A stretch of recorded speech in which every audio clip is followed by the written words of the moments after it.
अस्सलामुअलैकुम my dear aspirants. कल हम लोगों ने यूएसए हिस्ट्री का सेशन स्टार्ट किया था जिसमें मैंने आप लोगों को फर्स्ट उसका इंट्रोडक्शन दिया था कि आया यूएसए हिस्ट्री है क्या, उसकी इमर्जेंस हिस्ट्री की कहाँ से होती है। वो हमारा मतलब इंट्रो का लेक्चर था। आज हम लोग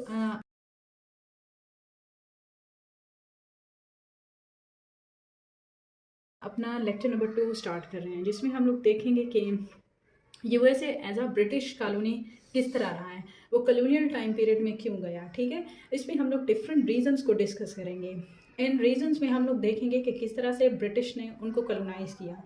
ब्रिटिश एक्चुअली में कॉलोनाइज क्यों करता था, उसके पीछे रीजंस क्या होती थी। ठीक है, उसके पीछे रीजंस डिफरेंट होती थी। उसमें उनका अपना इंटरेस्ट होता था, एज अ ट्रेड वो आते थे। ठीक है, अपने इंटरेस्ट को गेन करने के लिए वो डिफरेंट डिफरेंट इलाकों को अपनी कॉलोनीज बनाते थे। ठीक है, उनमें वो अपना इंटरेस्ट देखते थे। वो किस पर्पज़ के लिए यहाँ आते थे, फॉर ट्रेड। ट्रेड करते करते करते करते वो उनके सिस्टम में दाखिल हो जाते थे। ठीक है, इसमें हम लोग डिफरेंट रीजंस को भी डिस्कस करेंगे, उनके इंटरेस्ट को भी डिस्कस करेंगे। आया वो फिर लोग उनसे तंग क्यों आ जाते थे जब वो कॉलोनाइज करते थे। ठीक है, देखें अब यूएसए की अगर हम लोग मैप के बारे में डिस्कस करें, जैसा कि कल भी मैंने आपको जोग्राफिकली सारा कुछ समझाया था जिसमें मैंने आप लोगों को ये कहा था कि वर्ल्ड की जोग्राफी के ऊपर ना यूएसए कहाँ पे लाई करता है। ठीक है, ये मैंने आप लोगों को कल, अगर आप लोगों ने वो जोग्राफी का कल एरिया नहीं देखा तो आप लोग फर्स्ट लेक्चर में जा सकते हैं। ठीक है, वो वहाँ से देख सकते हैं कि किस तरह से मैंने मैप के थ्रू आप लोगों को कंप्लीट जोग्राफी उसकी बताई।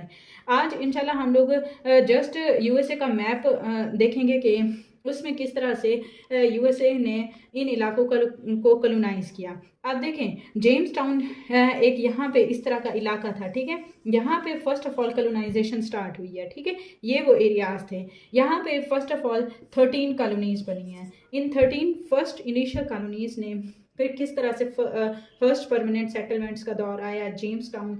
ये क्वेश्चन बार बार पूछा जाता है कि जेम्स टाउन में किस तरह से और कब first permanent settlement in 13 colonies में से कब अराइज हुई, और ये कि नॉर्थ अमेरिका की डिवीजन किस तरह से हुई है, अर्ली कॉलोनाइजेशन का टाइम पीरियड कहाँ से आता है, ग्रोथ का टाइम पीरियड कहाँ से आता है। इसमें सदर्न कॉलोनीज की बात की जाती है, मिडल कॉलोनीज की बात की जाती है। ठीक है, एक्सपेंशन और कॉन्फ्लिक्ट किस तरह से इमर्ज होना शुरू हो गए, एक्सपेंशन और कॉन्फ्लिक्ट। ठीक है, ये बताएंगे कि किस तरह से ना, जिस तरह कल मैंने आप लोगों को बताया था कि लुजियाना की परचेज हुई, ओरिगन टेरिटरी उन्होंने खरीदी। ठीक है, यहाँ पे फिर मैक्सिकन टेरिटरी किस तरह से उन्होंने गेन की। ठीक है, आप लोग ये बताएंगे कि फिर अलास्का की परचेज किस तरह से हुई है, परचेज निगोशिएशन डिफरेंट डिफरेंट। हाँ, मतलब उनके कुछ इलाके वो वार के थ्रू लाते थे अपने हिस्से में।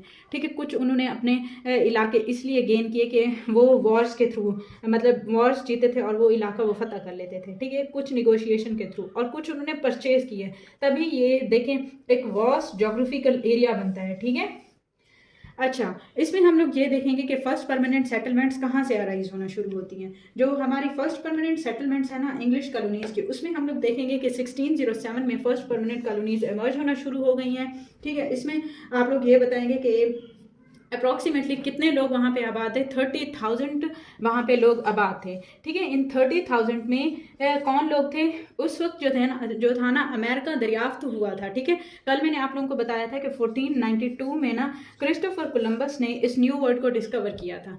उसमें 30,000 के करीब नेटिव अमेरिकन रहा करते थे। इस टर्मिनोलॉजी के ऊपर आप लोग गौर करेंगे कि मैंने क्या वर्ड बोला है, नेटिव अमेरिकन बोला है। ठीक है, उस वक्त यूएसए तो नहीं बना था। ठीक है, यही 13 कॉलोनीज में जो लोग आबाद थे 30,000 के करीब, वो कौन थे, नेटिव अमेरिकन थे।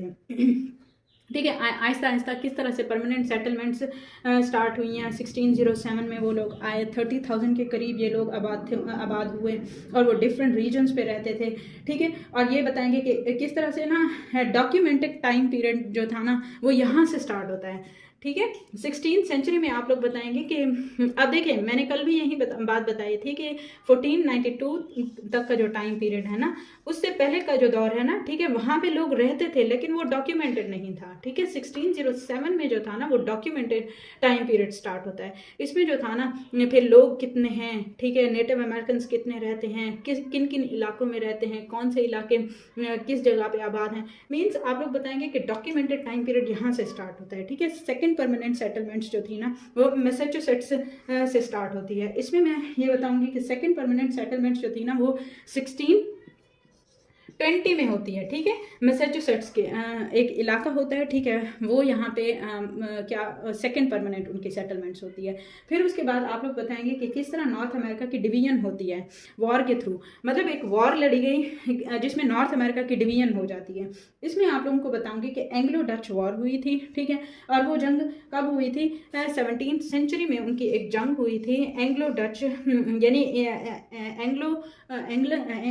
ये अमेरिकन और डच की एक वॉर हुई थी, ठीक है। वो कब हुई थी? 17th सेंचुरी में इनकी एक वॉर हुई थी, ठीक है। इसके बाद आप लोगों को ये बताएंगे कि किस तरह से फ्रांस ने इस टेरिटरी को कंट्रोल किया हुआ था, ठीक है। कनाडा और फ्रांस जो थे ना इस टेरिटरी को मिसिसिपी रिवर के करीब जो थे ना वो इसको ऑक्युपाई किए हुए थे, ठीक है। ये जो टाइम पीरियड है ना 1763 का जो टाइम पीरियड है ना उसमें आप लोग बताएंगे कि क्या होता है। 16 यही वो टाइम पीरियड है जिसमें फ्रांस ने इन टेरिटरीज को घेरे हुए था, ठीक है। अक्सर औकात ये क्वेश्चंस में पूछे जाते हैं ना एमसीक्यूज के पॉइंट ऑफ व्यू से, आप लोग बताएंगे कि एंग्लो डच वॉर कब लड़ी गई, तो ये 1763 में लड़ी गई, ठीक है। ये डेट्स याद रखनी है क्योंकि जब किसी भी हिस्ट्री की बात होगी तो उसमें आप लोग लाजमी ये चीज़ें नोट डाउन करते जाएंगे कि जो हमारी ये डेट्स वगैरह है ना इनको ज़्यादा फोकस करना है आप लोगों ने, ठीक है। ये याद रखना है। इस पे क्वेश्चन लाजमी आता है कि 1607 में कहाँ पे फर्स्ट परमानेंट सेटलमेंट्स हुई हैं? जेम्स टाउन में। सेकेंड परमानेंट सेटलमेंट 1620 में स्टार्ट हुई हैं, ये सेकेंड हमारी परमानेंट सेटलमेंट थी। नॉर्थ अमेरिका की डिवीजन कब होती है? 17th सेंचुरी में होती है, ठीक है। एंड इनकी ग्रोथ का टाइम पीरियड ये है, ठीक है। अच्छा ये देखें कलोनाइजेशन में क्या होता है कि ये जो टाइम पीरियड है ना इसमें जो कॉलोनीज होती हैं ना यहाँ वाली ये कॉलोनीज, ठीक है, वो ग्रो अप करती हैं, ठीक है। ये याद रखना है इस टाइम पीरियड को। अच्छा ग्रोथ जो है ना 1630 से 89 में क्या होता है कि ग्रोथ चलती रहती है। फिर सदर्न कॉलोनीज बनती हैं, मिडल कॉलोनीज बनती हैं, ठीक है। उनकी एक्सपेंशन होती हैं, एक्सपेंशन के बाद कॉन्फ्लिक्ट होता है, ठीक है। वो किस तरीके से कॉन्फ्लिक्ट अराइज होता है? अब यहाँ पे नेटिव अमेरिकन रह रहे हैं, ये उनकी जगह है, ठीक है। यहाँ पे ब्रिटिशर्स उनको ऑक्युपाई कर लेते हैं। क्या होता है कि वो इन इलाकों को अपने कब्जे में ले लेते हैं। फिर क्या होता है कि यहाँ पे उन्होंने अपनी वॉर के थ्रू ना ये इलाके मतलब उन पे डिफरेंट तरह के टैक्सेस लगा देते हैं, उन पे डिफरेंट तरह के मतलब पाबंदियाँ लगा देते हैं। मैं एग्जांपल के तौर पर आप लोगों को बताती हूँ कि किस तरह से ना उनकी वो होती है।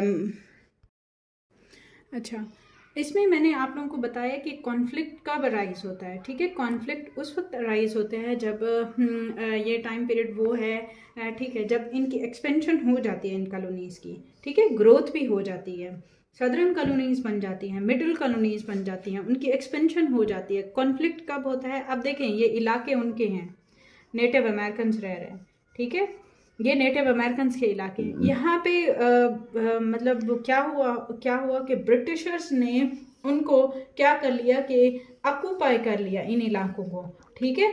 वो यहाँ पे अपने क्या बन गए हैं, ये इन इलाकों के ऐसे समझे कि बड़े बन गए हैं, ठीक है।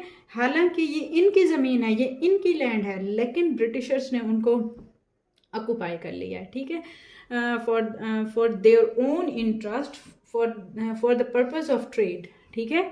अपने इंटरेस्ट को गेन करने के लिए, ट्रेडिंग करने के लिए यहाँ से रॉ मटेरियल वो ब्रिटिश में बेचते थे, ठीक है, जिनसे उनको ज़्यादा फ़ायदा होता था। इन इलाकों को और इनके लोगों को ये स्लेव्स बना के रखते थे, ठीक है। स्लेवरी और सिविल वॉर का आप लोगों को नेक्स्ट फिर बताऊंगी कि किस तरह से सिविल वॉर स्टार्ट होती है, ठीक है। आई होप यहाँ तक आप लोगों को क्लियर है, जिसमें मैंने आप लोगों को फिर नॉर्थ अमेरिका की वॉर का भी डिस्कस मैंने किया, एंग्लो डच वॉर जो हुई थी 1763 में, ठीक है।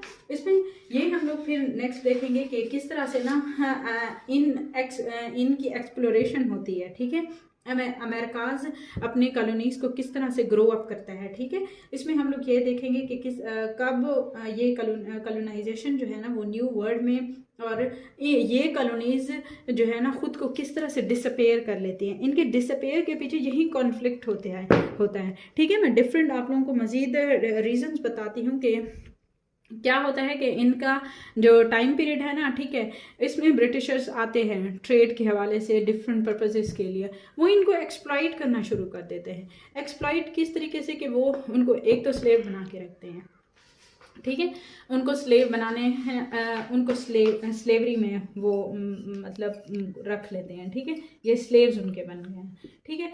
अब उनकी ज़मीन से रॉ मटेरियल, उनकी जो मतलब जो इलाके हैं उनसे रॉ मटेरियल लेते हैं। रॉ मटेरियल जो है ना वो यहाँ से लेके अब उधर जाके वहाँ पे फिनिश प्रोडक्ट बना के फिर महंगे दामों में बेचते हैं, ठीक है। ज़ाहिर है इन ब्रिटिशर्स को बहुत ज़्यादा फ़ायदा हो रहा था। इन्हीं मतलब इलाकों से फ़ायदा उठाते हुए आप लोग देखेंगे यही ब्रिटिशर्स जो थे ना सब कॉन्टिनेंट में भी उन्होंने अपना कब्ज़ा जमाया, फिर इन इलाकों को कॉलोनाइज़ किया, ठीक है। इनकी कॉलोनाइजेशन का आप लोग समझे कि इनकी एक लेगेसी थी, वो इसको कॉलोनाइज, बहुत सारे इलाकों को कॉलोनाइज करते रहते थे, ठीक है। आप लोग फिर ये भी बताएंगे कि किस तरह से अर्ली कॉलोनाइजेशन में जो है ना जेम्स किंग जो इंग्लैंड के थे ना, उनको किस तरह से प्लेमाउथ कंपनी मिली थी, लंदन की कंपनी मिली थी, ठीक है। उन्होंने परमानेंट सेटलमेंट्स नॉर्थ अमेरिका में स्टार्ट कर दी थी। याद रखना है नॉर्थ, ये है नॉर्थ अमेरिका। अब ये थोड़ा सा मैप गंदा तो हो गया है, लेकिन मैं आप लोगों को मज़ीद ये समझा देती हूँ। अच्छा, ये तो मैप मैंने उस वक्त जो बनाया है ना, ठीक है, ये मैंने बनाया है नॉर्थ अमेरिका का। बिल्कुल इसी के नीचे जो है ना इस तरह की शेप का मैप बनता है, ठीक है, वो किसका है, साउथ अमेरिका का है, इस तरह की शेप का, ठीक है, ऐसे लूप टाइप शेप बनती है। ये मैक्सिको के बिल्कुल नीचे ये इलाका जो बनता है ना वो साउथ अमेरिका का बनता है। ये इलाका जो मैंने ड्रॉ किया है ना, ठीक है, ये है हमारे पास नॉर्थ अमेरिका। ये नदरन साइड के ऊपर है ना, ऊपर वाले जो इलाके होंगे याद रखना है वो नॉर्थ होंगे, ठीक है। जो नीचे वाले इलाके होते हैं वो हमेशा साउथ वाले, साउथ के इलाके होते हैं, ठीक है, हमेशा। अब देखें वी लिखें तो यहाँ पे क्या होता है, यहाँ पे हमेशा लेफ्ट साइड के ऊपर हमारा क्या होता है, वेस्ट होता है, और राइट साइड के ऊपर हमारा क्या होता है, ईस्ट होता है, ठीक है। ये मैंने जस्ट आप लोगों की नॉलेज में इजाफा कर दिया है। यहाँ पे हमारा नॉर्थ होता है, यहाँ पे साउथ पोल होता है, यहाँ पे वेस्ट होता है, और ईस्ट यहाँ पे होता है, ठीक है। वी लिखने से आप लोगों को समझ आ जाएगी कि किस तरह से ये डायमेंशंस और किस तरह से आप लोग इनको डिवाइड कर सकते हैं, ठीक है। नॉर्थ साउथ डिवीजन और वेस्ट की ईस्ट की डिवीजन, ठीक है। इसमें आप लोग बताएंगे कि ये मैंने एक्सपेंशन और कॉन्फ्लिक्ट का टाइम पीरियड बता दिया कि कॉन्फ्लिक्ट कहाँ से स्टार्ट होता है। कॉन्फ्लिक्ट में स्लेवरी आती है, रॉ मटेरियल आता है, ठीक है, वो डिफरेंट टैक्सेस इम्पोज करते थे। मोलासिस एक्ट पढ़ेंगे, ठीक है, बॉस्टन और टी पार्टी का पढ़ेंगे, ठीक है। इसमें हम लोग उनके डिफरेंट सेंक्शंस, उनकी डिफरेंट पाबंदियां पढ़ेंगे, ठीक है, जिसमें आप लोगों को ये बताऊंगी कि वो किस तरह शुगर एक्ट लाते थे, ठीक है, उन्होंने किस तरह से स्टाम्प एक्ट लाया, ठीक है, उन्होंने किस तरह से आप लोगों को मज़ीद जैसे जैसे हम लोग पढ़ते जाएंगे आप लोगों को समझ आती जाएगी कि कॉन्फ्लिक्ट एक्चुअली में कहाँ से अराइज हो रहा है, क्या उनके पीछे रीजंस हैं। वो उनके ऊपर बहुत भारी भारी टैक्सेस लगाते थे, ठीक है। मतलब वहाँ पे स्टाम्प एक्ट उन्होंने लगाया, शुगर एक्ट लगाया, ठीक है, वहाँ पे उन्होंने मोलासिस एक्ट लगाया, ठीक है, उन्होंने वहाँ पे इतना मतलब आप लोग समझे कि उनको ऐसे चेंज में रखा हुआ था, उनकी अपनी ज़मीन में उनको चेंज में रखा हुआ था, ठीक है। कन्फ्लिक्ट यहाँ से अराइज होता है। फिर आप लोग बताएंगे कि ये जो टाइम पीरियड आता है ना 1763 से 1783 तक, ये रेवोल्यूशनरी टाइम पीरियड है। इस रेवोल्यूशनरी टाइम पीरियड में क्या होता है कि यहाँ पे जो है ना अमेरिका के ये जो 13 कॉलोनीज़ है ना, ये सोचना शुरू कर देती हैं कि नहीं, हम लोगों ने ब्रिटिश से अपनी आज़ादी लेनी है, ठीक है, ब्रिटिश की गुलामी से हम लोगों ने निजात हासिल करनी है। फिर वो यहाँ इसी टाइम ड्यूरेशन में वो क्या डिक्लेरेशन ऑफ इंडिपेंडेंस साइन करते हैं 1777 तक का भी टाइम पीरियड कभी बताते हैं, ठीक है। ये जो टाइम पीरियड है ये डिक्लेरेशन ऑफ इंडिपेंडेंस का है, लेकिन उन्होंने आज़ादी यहाँ पे ले ली थी 4 जुलाई को, ये टाइम पीरियड बताते हैं, ठीक है, ये ठीक है। उसके बाद मैंने आप लोगों को ये अमेरिका ब्रेक अवे, ठीक है, उन्होंने अपनी डिक्लेरेशन ऑफ इंडिपेंडेंस साइन कर लिया। अब ये 13 कॉलोनीज जो थी ना, अब ये आज़ाद हो गई हैं, ब्रिटिशर्स के मतलब कॉलोनाइजेशन टाइम पीरियड से निकल आई हैं। अब ये क्या करते हैं कि मतलब इनका 13 ज़ाहिर स्टेट्स होती हैं, ठीक है। वहाँ पे अब देखें उस वक्त दौर में इतना ज़्यादा वो नहीं था कि मतलब आप लोग समझे ज़राए अबलाग इतना एफिशिएंट नहीं था, बल्कि था ही नहीं, ठीक है, आप लोग ये समझ सकते हैं, ठीक है। ये जो टाइम पीरियड है ना, इसमें बिल्कुल एक्सपेंशन जो थी ना, एक्सप्लोरेशन, ठीक है, ये एक्सप्लोरेशन अभी इसमें नहीं हुई थी, ठीक है। एक्सप्लोरेशन का टाइम पीरियड बाद में आता है। इसमें आप लोग बताएंगे कि किस तरह से ना, जब डिक्लेरेशन ऑफ इंडिपेंडेंस साइन हो गया, जॉर्ज वॉशिंगटन को क्या उन्होंने अपना फर्स्ट प्रेसिडेंट बनाया। ये उनकी गवर्नमेंट कौन सी थी? फेडरल गवर्नमेंट थी, ठीक है। वहाँ पे उन्होंने किस तरह से कन्फेडरेट्स स्टेट बनाई, ठीक है। और ये बताएंगे कि किस तरह से जॉर्ज वॉशिंगटन को उन्होंने ये लगाया, अपना फर्स्ट प्रेसिडेंट बनाया, ठीक है। जॉर्ज वॉशिंगटन ने फिर किस तरह 2 कंसेक्यूटिव टर्म्स सर्व किया as a president of USA, ठीक है। वॉशिंगटन ने 2 टर्म्स ये किया, सर्व किया, ठीक है। उनके बाद जॉन एडम्स आते हैं, ठीक है।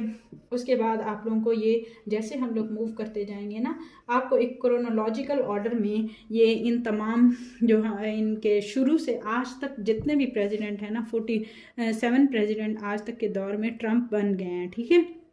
ये सारा आप लोगों को करवाऊंगी, ठीक है। जॉर्ज वॉशिंगटन, उसकी कितनी ज़्यादा उसकी रिफॉर्म्स हैं, उसका टाइम पीरियड कहाँ से स्टार्ट होता है, उसने क्या क्या मतलब एक्ट लगाए, क्या क्या उन्होंने रिफॉर्म्स की सोसाइटी में, उनके जो गवर्नमेंट का स्ट्रक्चर है वो किस तरह बनाया, जॉन एडम का दौर किस तरह आया, ठीक है। अब्राहम लिंकन का देखेंगे, उन्होंने स्लेवरी को किस तरह एबॉलिश किया, और ये देखेंगे कि किस तरह से ना अब्राहम लिंकन ने फिर नॉर्थ और साउथ की जो कॉन्फ्लिक्ट था, सिविल वॉर थी, उसको किस तरह से ख़त्म कर दिया, ठीक है। उसके बाद आज तक का ट्रंप तक का दौर हम लोग देखेंगे कि यूएसए फिर इंडस्ट्रियलाइज नेशन किस तरह बना है, इंडस्ट्रीज़ उनके किस तरह ग्रो अप कर गई हैं, ठीक है। वो खुद को इतना मतलब मनवाने में किस तरह साबित हुआ है, उनकी इंडस्ट्रीज़, उनका जीडीपी, और ये भी बताऊंगी कि किस तरह से ना डॉलर एज आ मतलब वर्ल्ड करेंसी वो किस तरह लाए हैं, ठीक है। IMF, वर्ल्ड बैंक का सारा कुछ ये बताऊंगी आप लोगों को। आई होप आज का लेक्चर नंबर 2 जो था ना, वो आप लोगों को क्लियर हो गया है, जिसमें मैंने आप लोगों को ब्रिटिश की कॉलोनियल टाइम पीरियड मैंने बताया, ठीक है। कॉलोनीज वो किस तरह रहा है, जो USA था ना, वो अंडर ब्रिटिश ऑक्यूपेशन किस तरह रहा है, ठीक है। मैंने डेट्स के साथ ही आप लोगों को मेंशन कर दिया है। ये अगर आप लोगों को बिल फर्स्ट डेट्स नहीं भी याद रखती तो एटलीस्ट आप लोगों को सेंचुरी तो याद होनी चाहिए, ठीक है। उसके बाद अगर डेट्स याद हैं तो वाह है, ठीक है। उसके बाद ग्रोथ का मैंने टाइम पीरियड बताया, सदर्न कॉलोनीज का बताया, मिडिल कॉलोनीज कौन कौन सी थी, ठीक है। एक्सपेंशन कहाँ से होती है, ठीक है। सदर्न कॉलोनीज में बताऊंगी कि किस तरह बाल्टीमोर की एक स्टेट आई, मैरीलैंड की स्टेट आई, वर्जीनिया आई, और ये कि चीसापेक कॉलोनीज बनी हैं, ठीक है। मिडिल कॉलोनीज में आप लोग बताएंगे कि हुडसन रिवर के करीब दिलावरे की स्टेट्स, कनेक्टिकट स्टेट्स, ठीक है, एम्स्टरडैम, नॉर्थ नेदरलैंड की कॉलोनीज बनी हैं, ठीक है। उसके बाद ये भी बताऊंगी कि किस तरह से ना इनकी एक्सपेंशन में एक कॉन्फ्लिक्ट राइज हुआ। ये कॉन्फ्लिक्ट किस लिहाज से था? अब देखें, ये डेमोक्रेटिकली ये आज़ाद तो हो गए, ठीक है, ब्रिटिश की ऑक्यूपेशन से तो निकल आए, लेकिन इनके अपने फ्लॉ स्टार्ट हो गए। ये एक दूसरे से दूर थे, ज़रा अबलाग इतना अच्छा नहीं था, इसलिए कुछ स्टेट्स जो है ना डिक्लेरेशन ऑफ इंडिपेंडेंस पे साइन करने से झिझक रही थी, ठीक है। आई होप ये आप लोगों को क्लियर हो गया है। कल इंशाल्लाह हम लोग नेक्स्ट USA हिस्ट्री के लेक्चर के साथ इमर्ज होंगे।